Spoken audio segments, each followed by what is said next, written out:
Почитувани, добар ден, ги следите вестите на Канал 8. Советот на општина Кочани одржал седница на која не биле повикани медиумите. Иако единствена точка на дневен ред било давањето согласност за трошање пари на граѓаните, никој не се сетил дека тие треба да бидат информирани за тоа. Тајно и зад затворени врати била закажана и се одржала 58-та седница на Советот на општина Кочани, без јавноста да биде информирана за тоа. Канал 8 дозна дека во четвртокот попладне советниците биле собрани на брзина за да расправаат по само една точка од дневниот ред. Наместо на координација, како што им било кажано за да се подготват материјалите за работа, тие всушност одржале редовна седница, а на неа единствена тема бил проект за кој ќе се трошат парите на граѓаните. Во текот на денот и телефонски и по електронска пошта од раководителот на одделението за општи и правни работи, кој што ја координира работата на Советот, побаравме информација што конкретно било точката на дневен ред и какви заклучоци биле донесени. До објавувањето на овој прилог повратен одговор не дојде. Советниците кои биле присутни на седницата потврдија дека расправале за давање согласност на проектот за изградба на спомен обележје на Никола Карев кај местноста Свиланово, што општина Кочани треба да го реализира со соседните Пробиштип и Чешиново Облешево. Со оглед што рокот во кој требало да се аплицира за финансиска подршка бил краток и седницата се одржала на брзина. Без разлика дали имало итност во закажувањето и потреба од носење брзи одлуки, во изминатите 20 и повеќе години не се случило медиумите да не бидат поканети, освен во случаи кога седницата од законски или други причини требало да биде затворена за јавноста. Во деловникот на Советот на општина Кочани, во делот за транспарентност, односно јавност во работата, стои дека граѓаните треба да бидат информирани за прашањата што се разгледуваат и по кои се одлучува, при што се користат различни форми за известување. Доколку се претресува прашање без присуство на јавноста, тогаш може да се даде официјално соопштение. Што е имало толку тајно та медиумите да се исклучат од следење на седницата, останува непознато. Нејасно е и зошто председателот на Советот, чија должност е да ги свикува и да раководи со седниците, како и да се грижи за организацијата и работата на Советот, како што пропишува деловникот, не применил други форми на известување на јавноста. Со оглед на темата на последната седница, очигледно е дека немало потреба таа да биде затворена за медиумите. Тоа отвора сомнеш дали се работи за нечија негрижа или пак некаква потреба од конспиративност во работењето, и тоа токму на крајот од мандатот. Жителите на Облешево подолг период се без амбуланта и без лекар во нивното место на живење, па мака мачат за да обезбедат основна здравствена заштита. Општината обезбедува услови за работа, но ниеден лекар не покажува интерес да работи во селото. Повеќе од 3 години жителите на Облешево се без амбуланта.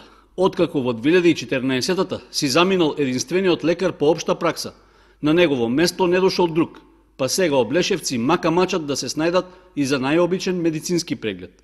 Најпогодени од состојбата се повозрастните жители, кои и почесто имаат потреби од здравствени услуги.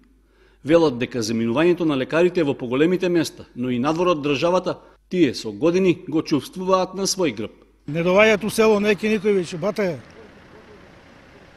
Запустија ги, ќе се враќали некој од Кочани у Скопје отишал, ќе се враќали од Скопје у Кочани, не. Исто и ова. Не ќе го никој селото. Облешево на центару, најубава аптека, градинка, нема што нема. Општина, лекар да немаме за една рецепта или за матични сесни по Кочани. Трошкове големи, што да правам? Морам да дам 40, немам 40, 80. Ја немам никаков приход, ништо не зимам. Не само Облешево, Спанчево ќе дојде, Чивлик, Теравци, тука сме баги села, Бање, што сакаш, над 1000 пациента ќе има. Од општина Чешиново Облешево јавно не ја коментираа состојбата и само кратко одговорија дека знаат за проблемите на жителите. Локалната самоуправа обезбедува простор за амбуланта без плаќање на доместок, но и покрај десетината ургенции кај надлежните државни и други институции, никој од лекарите во Македонија не покажал интерес да работи во Облешево. Тоа е потврда дека со заминувањето на медицинскиот персонал од државата, први на удар се помалите населени места. Според статистичките податоци што ги објави невладината Health Grouper, секоја година од Македонија се одат по 120 лекари, главно млади, незадоволни од платите и од условите за работа, а дури 90% од нив немаат желба да се вратат во државата. Дел од Облешевци и жителите од околните села се оптимисти и очекуваат амбулантата повторно да проработи. Други пак се помириле со состојбата. Ако треба од увоз ќе дојде доктор 20 сата да биде тука. Тука е срцето на општината и пред 20 години имаше амбуланта, сега е затворена. Нема шо да кажам за доктор сме више, нема шо. Ако најдат, одма нека доаѓа. Што ќе правим те така? Те вишто со бастун. Што ќе прават? Додека да иде љаје. Измрзнати и со нарушено здравје, по старите Облешевци и понатаму ќе чекаат превоз на сред село за да отидат до соседните места каде има амбуланти. Малку во шега на собствена сметка рекоат дека како што одат работите во државата, ќе им остане единствен спас за здравствените проблеми да бараат кај бајачки или не дај Боже кај поп. Расфрлан отпад, смрдеа, можна зараза за болести. Ваква е сликата на повеќе места во Грдовци, чии што жители прашуваат, се грижи ли некој за хигиената во ова село. Бидејќи нема нито еден контејнер, жителите на село Грдовци ѓубрето си го собираат во вреки, но и покрај тоа, ѓубрето во ова село и понатаму насекаде е расфрлано и се шири голема смрдеа и нечистотија од расфрланиот отпад. Жителите кои што живеат во близина на импровизираната мини депонија се пожалија дека се заборавени од службите на комуналното јавно претпријатие Водовод. Прашуваат, се грижи ли некој за хигиената во Грдовци. 2,5 месеца не беа дошле да го дигнат ѓубрето. Тоа многу пати го прават. Пред великденските празници, ако има снег, пред прочка минатата година, исто така пак 2 месеца не доваѓа. За нова година обавезно најмалку 3 недели, 4 не доваѓаат. Ние се редовно плаќаме. Али не е битно за цената. Стварно цената е стварно многу малка, треба да се признаеме. Ако треба и повише ќе платиме, али оваа депонија да ја нема. Ово е срамота. Ја мислам дека тука на Кјош треба да се стави еден контејнер. Може би да замислите дека селото нема ни еден контејнер. Нијде. Имаше насред село еден контејнер за хартија. Лопатата треба и да соберат се ово. Ово е срамета. Например, тука ако имаме мали деца и ако почнат, например, да си играт како сега што се стопи снего. И тоа е се бактерии. Ово е срамота, ово е граота. Живееме у 21 век, ово е срамота. Особено за Грдовци ништо не се е направило. Најмалку треба 3 контејнери да има, селото е многу големо. И подолу под оваа мини депонија има направена и друга, која што си ја создале самите жители, кои што го фрлаат ѓубрето таму. Па сите сме овие тука, 5-6 куќи, сите сме загрозени на тоа. Гледај ѓубрето ово, депонија, свашта се фрла тука. Но треба да се преземе нешто, некои мерки. Не знам, тоа само казни, друго ништо. А доваѓате водовод да чистите? Па, они доваѓат, ама сега не се доваѓале, по 2 месеца има сигурно. Како под нас, него не се доваѓале. Жителите на ова село апелираат до службите и до комуналното претпријатие Водовод итно да преземат мерки, затоа што многу брзо може да дојде до зараза. Деновиве на ниските температури и не само жителите на Грдовци, туку и граѓани на Кочани се пожалија дека ѓубрето во одредени делови на градот не е собирано повеќе од 1 месец. Од КП Водовод рекоа дека постојано се на терен и редовно еднаш неделно го собираат сметот од населените места, но апелираат на поголема одговорност на жителите кои што неконтролирано и несовесно го фрлаат ѓубрето каде што ќе им текне, а со тоа си наштетуваат на самите себе.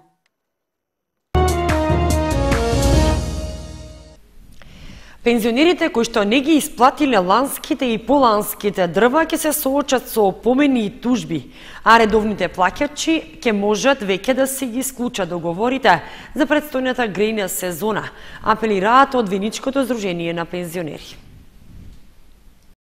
Пензионерите со долг од 300.000 денари за неисплатени дрва од претходната година, а веќе пријавиле нов упис за предстојната грејна сезона. Од Сдруженијето на пензионери Виница веќе најавуваат опомени и тужби по основ на договорите кои пензионерите ги склучиле со Сдруженијето. Сега почнуваме со запишување за 2017 година. Оваа година рековме еден месец порано да почнеме запишувањето на дрва, со цел да ги добиеме еден месец порано дрвата. И почнуваме од декемвриската пензија да запишуваме дрва. Иначе да кажам дека запишувањето ќе биде скоро како ланска година, количински исто ќе биде како ланска година околу 4000 метра кубни вкупно. 4000 метри кубни е просекот со кој располага Сдруженијето, а за кој набавката се врши преку Македонски шуми и годинава пензионерите имаат на располагање повеќе бука од ДАП. Па имаме неплатено преку 2-300 илјадарки сигурно има за последните 2 години. Тоа се можда околу 5-16 пензионера што не се платили дрва, некои се делимично платили. Тоа се пари што за нас се прилично вредни и треба да ги обезбедиме. И неблагодарно е сега да се расправаме со адвокати, со извршители и така натаму. Ние преземаме од наша страна се и опомени и разговори за тоа што е целта да помогнеме, не да се судиме. Меѓутоа ќе мораме некаде и тоа да го правиме. Според досегашните најави, цените на дрвата остануваат исти како лани, 2580 денари за бука и 2662 денари за ДАП. Но Сдруженијето официјалните договори за количините на дрвна маса кои ќе треба да се испорачат од страна на шумското стопанство Плачковица ќе ги потпише во месец март, до кога и ќе трае пријавувањето на пензионерите. 1200 пензионери од Кочани ќе добијат дрва за огрев. Ги обезбедува Сдруженијето на пензионери, откаде што се надеваат дека годинава ќе немаат проблем со испораката, како и со создавањето турканици за уплата на рата, како што беше случај во изминатите години. Сдруженијето на пензионери од Кочани за идната грејна сезона обезбедува огревно дрво за пензионерите од општината, а годинава 1200 пензионери ќе добијат огревни дрва обезбедени од јавното претпријатие Македонски шуми, подружница Кочани и Пехчево. Имено, во изминатите години пензионерите се соочија со голем број проблеми во текот на добивање билет за уплата на рати за огревно дрво. Годинава поорганизирано се направија списоци, според кои што пензионерите ќе можат без гужви и турканици во текот на месецот да си ја уплатат првата рата во просториите на Сдруженијето на пензионери, истакна председателот на Сдруженијето Ѓорги Серафимов. Минатата година проблеми со испораката на огревното дрво немаше, истакна Серафимов, па затоа одговорните во Сдруженијето се надеваат дека и годинава пензионерите навреме ќе ги добијат огревните дрва. Со подобрувањето на временските услови, уште од месец март, пензионерите ќе ги добијат уплатените огревни дрва.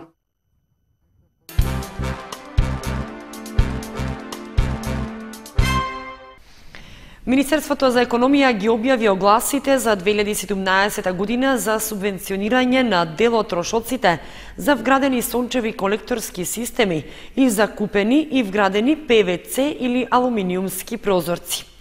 Пријавувањето на заинтересираните граѓани е до крајот на август. И годинава граѓаните кои ќе купат и ќе монтираат сончеви колектори за загревање вода, како и оние кои ќе ги заменат старите прозорци со нови, изработени од ПВЦ или алуминиум, ќе можат да конкурираат за субвенции од државата. Со тоа им се дава можност да повртат дел од парите што ги вложиле во периодот од почетокот на оваа година па до крајот на август. Целта е да се поттикне искористувањето на сончевата енергија, како и заштедата на електрична и друг вид енергија за загревање, односно ладење на домовите. Министерството за економија веќе го објави огласот за субвенционирање на дел од трошоците за вградени сончеви термални колекторски системи, како и за купени и вградени ПВЦ или алуминиумски прозорци. Огласите и за двете намени траат до 31 август.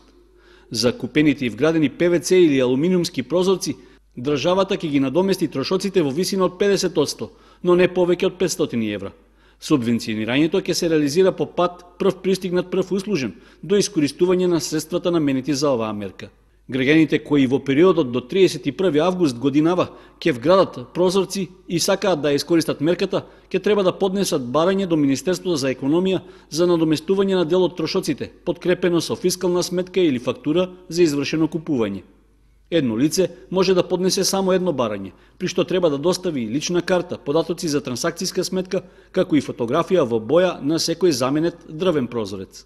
Граѓаните пак кои сакаат да им се надоместат трошоците за вградени сончеви термални колекторски системи ќе добијат 30% од трошоците, односно најмногу 300 евра, ако поднесат барање за користење на мерката. За нив важи правилото да не користеле средства од мерката во претходниот период, односно од 2007 до 2016 година. Право на користење на субвенциите имаат граѓаните кои инсталирале колекторски систем во периодот до 31 август годинава. И овие граѓани покрај барањето треба да поднесат и фискална сметка или фактура за извршено купување на системот. Доделувањето на субвенциите ќе биде со јавно излекување, што ќе се одржи на 22 септември. Втора обука како дел од проектот Црвен крст во акција промоција на хумани вредности одржа Општинската организација на Црвен крст Кочани во просториите на Средното општинско училиште Лјупчо Сантов. Во наредните 2 недели ќе следува уште една работилница, пошто учесниците ќе изработуваат мали проекти за помош на локалната заедница. Минатата недела се одржа првата, денеска и втората работилница како дел од проектот Црвен крст во акција промоција на хумани вредности. Волонтерите од Општинската организација на Црвениот крст во гимназијата Лјупчо Сантов ја одржаа втората обука, која што има за цел да ги обучи учениците кои што се учесници како да се подготви, имплементира и документира мал проект за помош на локалната заедница. Денеска втората обука која се одржува овде во СОУ Лјупчо Сантов е повеќе наменета за начинот на изработка проекти, за тоа како младите треба да ги изработуваат проектите, за откривање на целните групи, откривање на потребите на целните групи и некои други работи на кои ќе бидат потребни младинците по поминување на ова е втора и третата обука која ја држи нивниот ПХВ дисеминатор, да имаат одредени знаења со што ќе излезат на терен и ќе откриваат целни групи и ќе ги задоволуваат нивните потреби. Инаку во оваа програма во општина Кочани се вклучени сите 4 основни училишта во градот Кочани, како и 2 средни училишта. Црвен крст во акција промоција на хумани вредности е проект кој со години континуирано се имплементира во нашата земја од страна на општинските организации на Црвениот крст. Главната цел на истиот е вклучување на младите со различна етничка припадност во заеднички проекти за изградба на взаемното разбирање, толеранцијата и културата на диалог. Мисијата на програмата е промовирање на културата на диалог како основен предуслов за создавање на интеркултурно општество и промовирање на активно знаење и активен однос кон животот преку принципите и вредностите на Црвениот крст. После оваа обука, младите волонтери се подготвени да ги стават своите новостекнати знаења во пракса.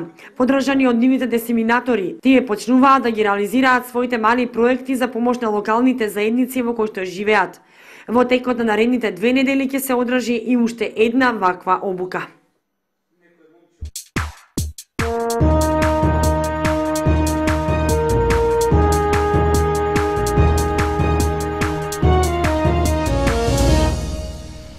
Следуваат информациите од спортот. Викендов ќе се играат редовните кола во втората футсал и во М12 кошаркарска лига за мажи. Екипата на Унипап гостува во Скопје, а Баскет Дино е домакин против Водњански лисици. Во првенството на втората футсал лига ќе се игра редовното 11-то коло. Фудбалерите на Унипап гостуваат на средбата со Скопје 2011, екипа која според прикажаното во изминатите кола има нешто подобар учинок од нашиот тим и во моментот со 2 бода повеќе е 6-то пласирана на табелата. Средбата за Унипап е од голема важност за да ја прекине серијата порази и нерешени резултати во првенството, што се провлекува неколку кола наназад. Особено по минатонеделното реми од 4:4 на домашен терен против Гемиџии, нашите фудбалери ќе морат да прикажат поборбена игра за да останат непоразени или пак да извлечат поповолен резултат. Инаку со досега освоените 9 бода, тие се наоѓаат на 8-то место, 3 бода повеќе од последните Карадаку и Богородица. Викендов ќе се игра и редовното коло во првенството на младинската М12 кошаркарска лига. Всушност, со тоа продолжува одигрувањето на вториот круг надпревари од пролетниот дел, во кој според распоредот се играат реванш средби. Екипата на Баскет Дино ќе биде домакин и ќе ја пречека екипата на Водњански лисици од Скопје. Со оглед што нашите кошаркари извојуваа победа на средбата што пред 2 недели се одигра против истата екипа во рамки на Триглав купот, може да се очекува тие да ја повторат играта и да ги освојат бодовите. Надпреварот се игра в сабота со почеток од 12 часот во спортската сала кај гимназијата.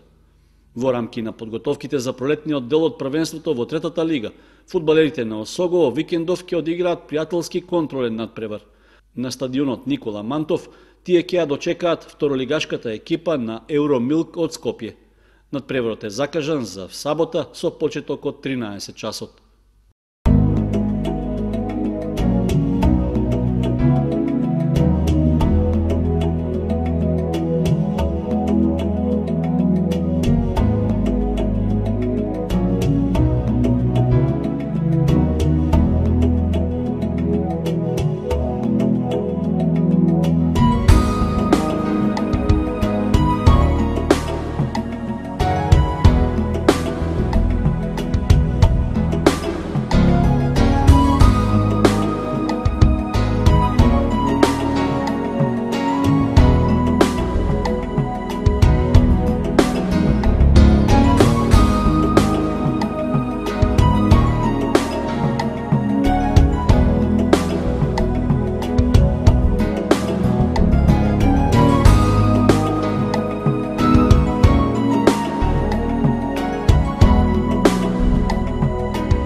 Почитувани, тоа беше се што ви подготвивме за ова петочно издание на вестите на Канал 8. Ви посакуваме пријатен викенд и останете и понатаму со нашата програма. Довидување.